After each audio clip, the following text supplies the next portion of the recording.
सभी का स्वागत है क्रिस्टल और स्टडी चैनल पर।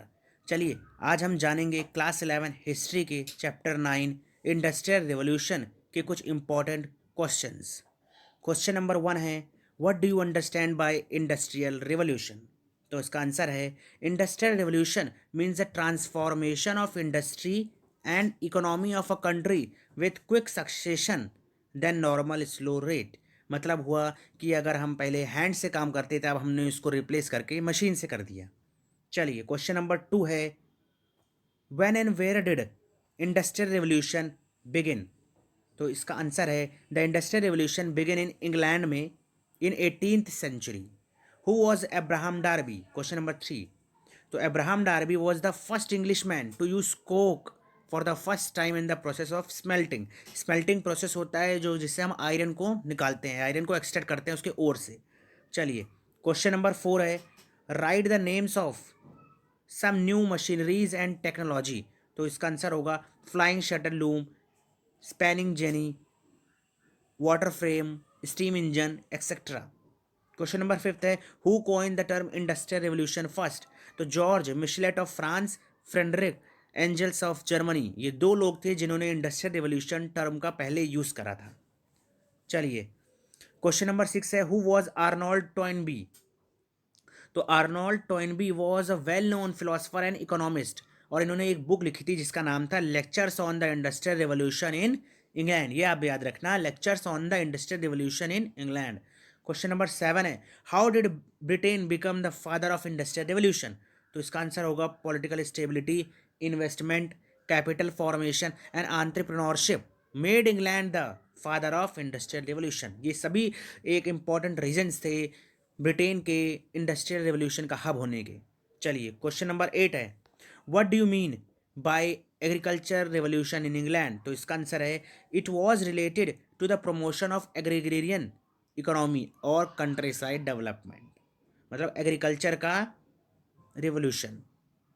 क्वेश्चन नंबर 9 क्या कहता है? क्वेश्चन नंबर 9 है, what was the effect of agriculture revolution? तो due to new scientific methods and the use of machines agriculture production highly increased. Question number 10 है, who design flying shuttle loom? को किसने design किया? तो इसका answer है John के in 1733 में। Question number 11, what were the advantages of spinning jenny? तो spinning jenny was a machine made by James Hargreaves, और कब बनाया था? 1765 में। This machine speeded the production of spinning fabrics in less time. चलिए question number 12 का कहता है, क्वेश्चन नंबर 12 कहता है, किसने इन्वेंट किया वाटर फ्रेम को? तो water frame was invented by Richard Arkwright in 1769 में। What does rapid increase in population of a city show? क्या शो करता है अगर किसी सिटी की पॉपुलेशन बहुत तेजी से ग्रो करती है? तो देखिए आंसर क्या है, due to lack of education facilities there were less employment opportunities, people migrated from villages to cities. The rapid increase in population showed that there were more facilities and opportunities in the city.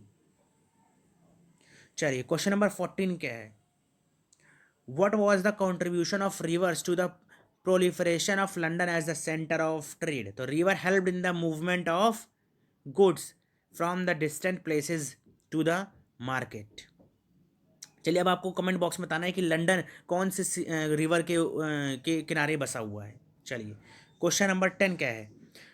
Question number 15 क्या है, sorry, what do you mean by coasters? तो coasters क्या होते थे? Coasters were the ships और ships rode with limits of the sea shore. मतलब coasters वो थे जिसमें कार्गो सामान वगैरह रख के जाता था। अगला क्वेश्चन है, write the use of coaster? तो इसका आंसर है loading cargo brought by river vessels. चलिए नेक्स्ट क्वेश्चन, क्वेश्चन नंबर 17 क्या कहता है, who was Thomas new common? कौन थे? तो Thomas new common designed steam engine, he designed it in year 1712। 18 question, what were the social effect of industrial revolution in England?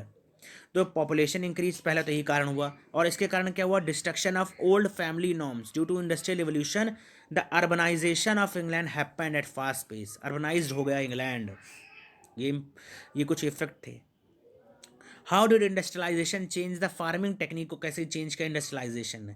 Eight the place of wooden plough steel plough came into being. कौन से wooden से हम किस पे steel तक पहुंच गए? For sowing seeds mechanical drill came into existence, और तीसरा क्या है, for harvesting mechanical threshers were used, तो मतलब मशीन्स का यूज होने लगा फार्मिंग में। चलिए क्वेश्चन नंबर 20 क्या कहता है, what were the positive sides of industrial revolution, तो इसके आंसर देखते हैं, it help people in meeting there primary needs, new job opportunities cave for the people, और तीसरा life became easy and interesting. ये एक बहुत ही आसान क्वेश्चन था।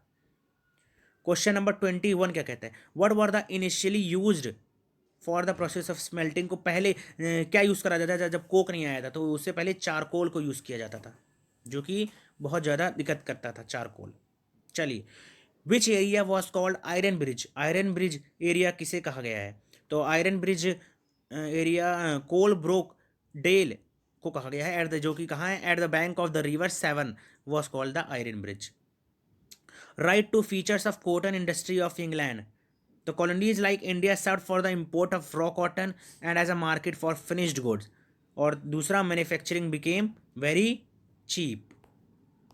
क्वेश्चन नंबर 24 क्या कहता है, which machine was devise to be use by child workers, तो इसका आंसर है स्पिनिंग जेनी। क्वेश्चन नंबर 25 है, what were the conditions that led to the industrialization, तो अब देखते हैं क्या क्या कंडीशंस थे। पहला क्या था, रैपिड कैपिटल फॉर्मेशन, दूसरा इंस्टॉलेशन ऑफ न्यू मशीन्स, तीसरा अवेलेबिलिटी ऑफ इंफ्रास्ट्रक्चर। तो ये 3 रीजंस थे जिनके कारण क्या हुआ, इंडस्ट्रियलाइजेशन हुआ। चलिए आज के लिए इतना ही दोस्तों, थैंक यू। आशा कर